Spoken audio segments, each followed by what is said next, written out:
tsvene isu vanutese ngatinyararise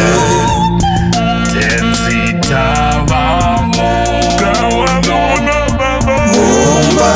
yenyu tsvene takagaririra takanyararisa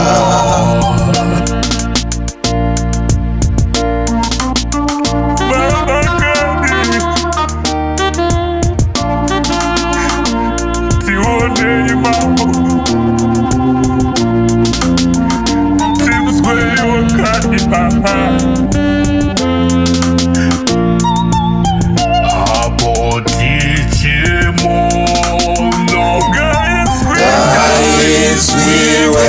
zvino mikumbiro yedu takanyararisa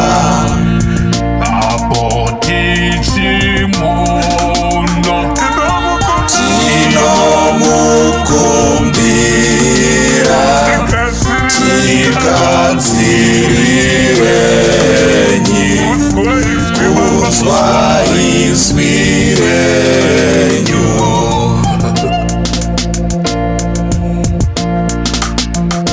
taurai baba taurai muranda wenyu ndinonzwa Jehovha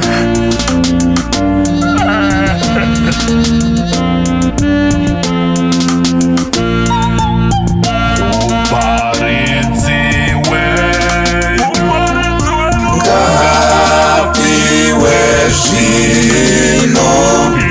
mazwi anogutsa mwoyo yedu nasi